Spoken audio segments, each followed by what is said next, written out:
I started teaching at the university level in Canada in a place called Sault Ste. Marie, Ontario in 1972.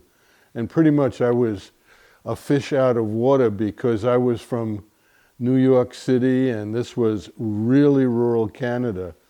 But fortuitous things happened to me when I was there that I never suspected. And he said, well, would you guys like to write a book? And we flew to New York and we got a contract that we actually wrote a sample chapter. They liked it. We went to New York and we had a book contract. And so every Sunday we'd play hockey in the morning and write all afternoon.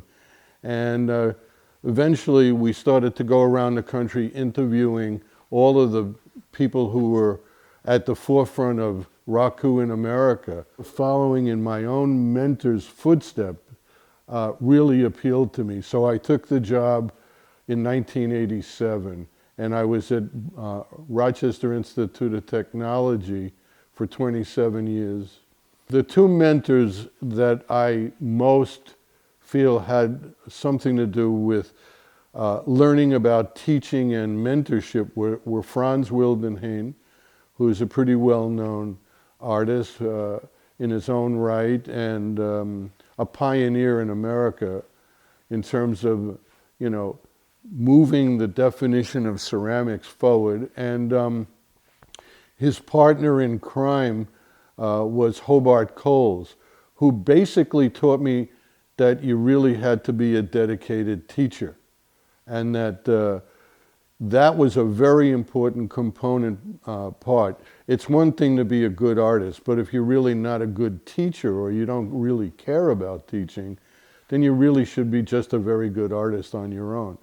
I think striking a balance between being a legitimately serious studio artist goes hand in hand with being a role model as a teacher.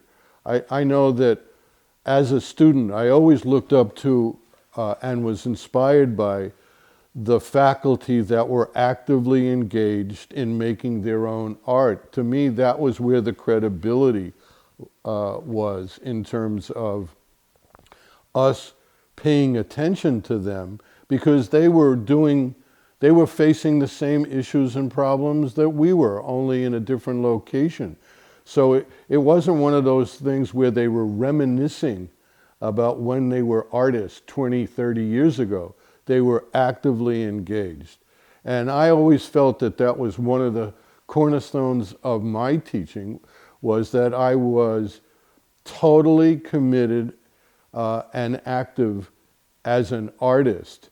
And therefore I could commiserate with them, I could identify with their problems, because essentially they're the same for all of us who make art, and the issues are all the same. It doesn't matter whether you're in the beginning or middle or end of your career as a maker.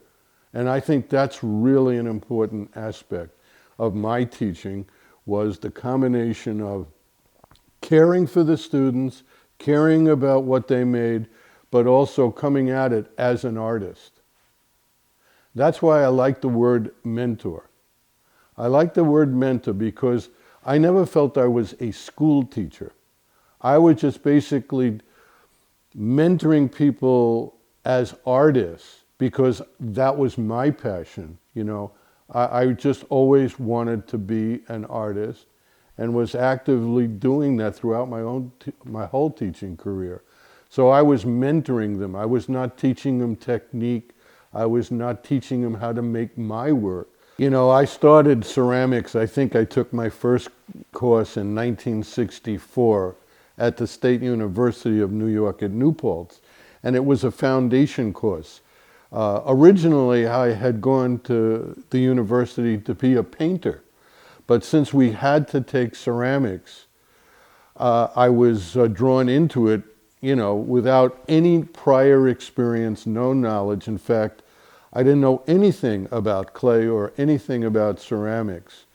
And I think I was drawn to it because it was so difficult for me.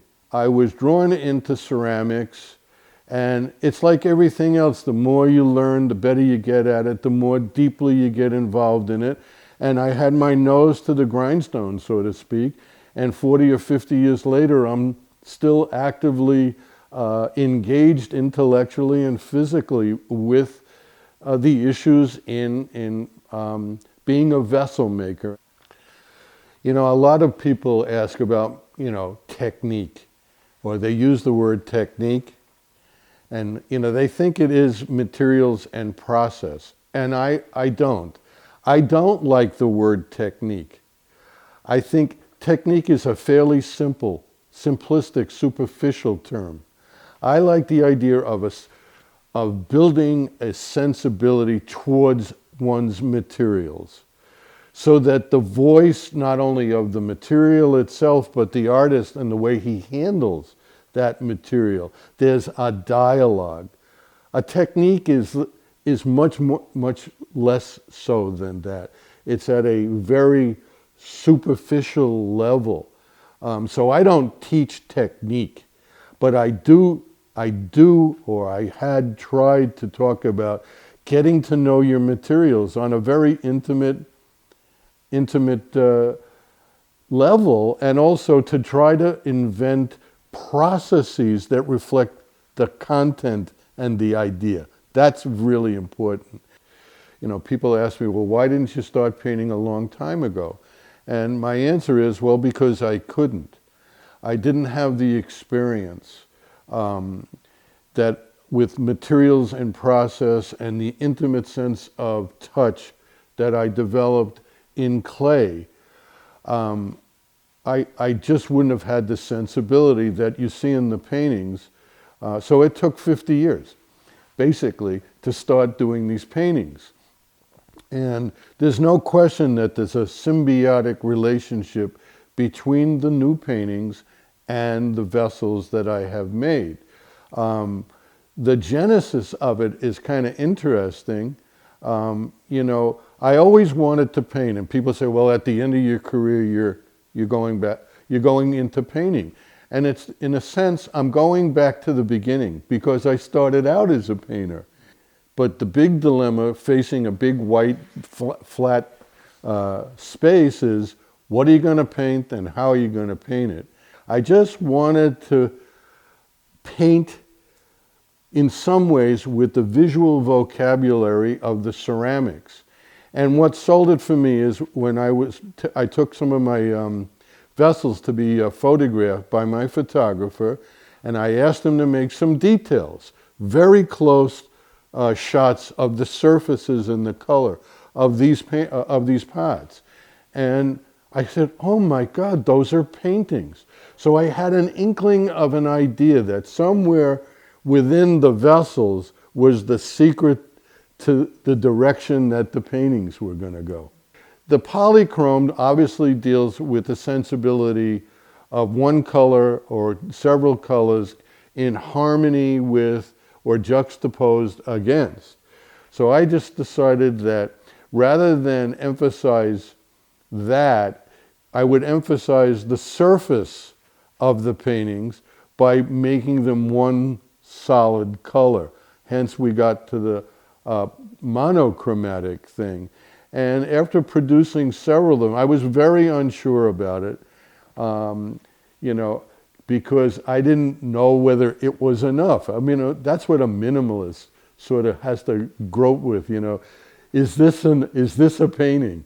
Is this enough? I mean, are people going to just, think it's boring? People say, well, what are you? You could say, I'm a sculptor or a vessel maker or a sculptural vessel. I mean, I think it combines all of my interests. It combines my interest in sculpture, it combines my interest in painting, and it combines my interest mainly in form and surface, all in one unit or body. And I very much have followed the path of trying to make what seems like a mundane object, a cup or a bowl or a vase, fairly mundane object, into a much more celebratory, kind of ceremonial thing, something that has presence and power.